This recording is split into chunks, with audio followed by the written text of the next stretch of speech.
बुद्ध की को अगर हमें समझना है तो अगर हमने एक और माइथोलॉजिकल स्टोरी में जाते हैं तो ये कहानी अंधकासुर की है।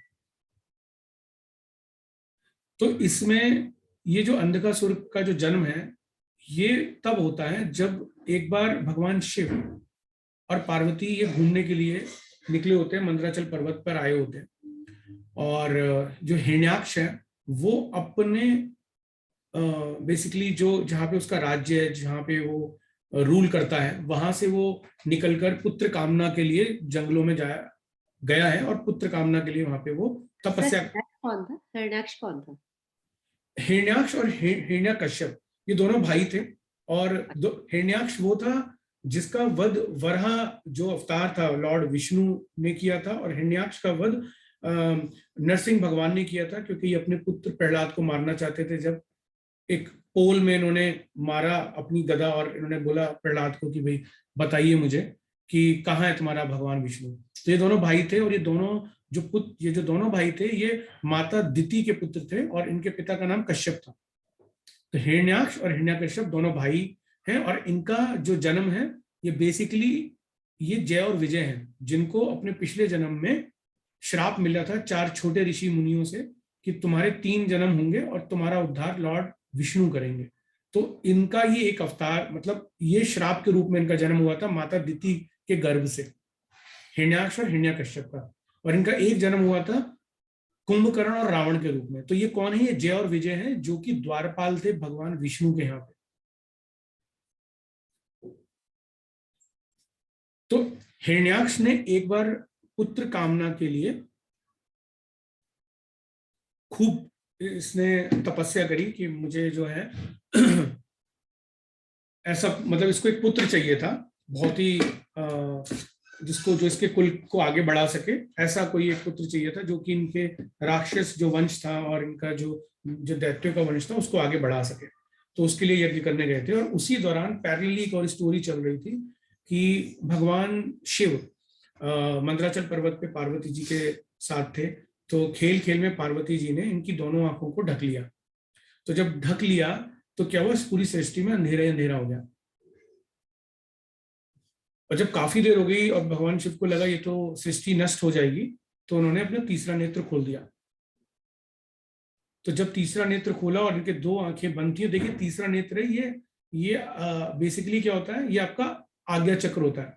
तीसरा जो नेत्र है ये आपको बेसिकली विजडम देता है, मतलब सर्वोत्तम ज्ञान देता है। जब नीचे के सारे चक्र हमारे ओपन होने शुरू हो जाते हैं, तो जो इसमें सेकंड लास्ट चक्र होता है, यानी एक तो होता है आपका क्राउन चक्र, वो होता है आपके इस तिलक वाले जहाँ पे आपकी जो थर्ड आई उससे ऊपर।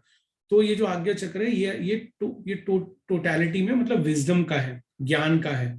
ठीक है, ये उसका चक्र है ये। तो जब ये अपना नेत्र खोलते हैं तो यहाँ ये एक सिंबॉलिज्म भी है। ये भी शो करता है कि भगवान शिव ये दिखाना चाहते हैं कि जब आपको आंतरिक ज्ञान हो जाता है तो बेसिकली क्या है, तब आपको एक मटेरियलिस्टिक वर्ल्ड की जरूरत नहीं है जो आप 2 आंखों से देखते हो। तो ये उनका एक समझाने का तरीका भी था, एक डिपिक्शन भी था ये। तो ये इसमें भी एक हिडन इनका मीनिंग छुपा हुआ है त्रिनेत्र खोलने का। तो क्या होता है कि इतने में एक बच्चे का वहां पे जन्म हो जाता है और वो सामने खेलने लग जाता है माँ पार्वती और शिव के सामने, और वो अंधा होता है।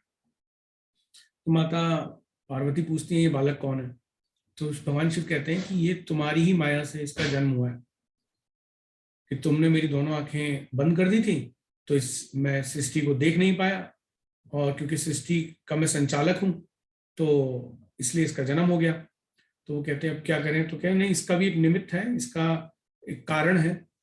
तो जहां पर भी हिरण्याक्ष तपस्या कर रहा होता है तो ये माँ पार्वती के साथ उस बालक को लेके चले जाते हैं और हिरण्याक्ष को बोलते हैं कि अब अपनी आंखें खोलिए।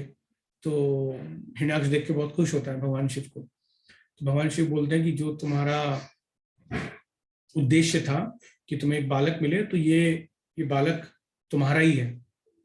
तो बोलते हैं कि ये बालक तो अंधा है। तो बोलते हैं यही बालक अंधा है मगर यही तुम्हारे कुल को आगे बढ़ाएगा। ठीक है, तो वो कहते हैं कि ठीक है मैं एक्सेप्ट कर लेता हूँ। तो ये बोलते भी हैं उसको, मतलब हिरण्याक्ष की, तो जब अंधा है तो ये मेरे कैसे कुल आगे बढ़ाएगा? बोलते नहीं, जब टाइम आएगा तो ये इसको दिव्य दृष्टि भी मिलेगी और इसको दिव्य रूप भी मिलेगा। तो आप इसे रिलेट कर सकते हैं बहुत अच्छे से कि बुद्ध वही है, दिव्य दृष्टि भी है, दिव्य रूप भी है, इसलिए इसको युवराज बोला गया।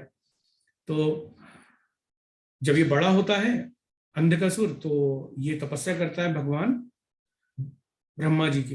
तो ब्रह्मा जी प्रकट होते हैं, तो फिर ये ब्रह्मा जी से कुछ अमरता का वरदान मांगते हैं, तो इनको भगवान ब्रह्मा जी मना कर देते हैं, बोलते हैं इसके बदले में कुछ भी मांग लो।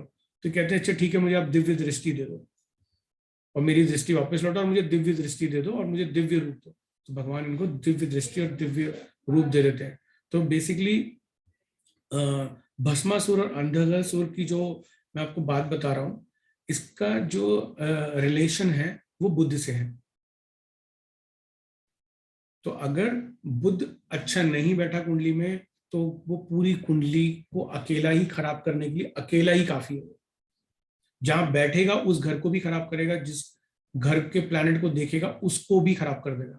बुद्ध अकेला इतना एक खराब प्लैनेट होता है, और इसलिए बुद्ध का पेंडिंग कर्मा बहुत इंपॉर्टेंट है, बुद्ध के बारे में जानना है बहुत जरूरी है।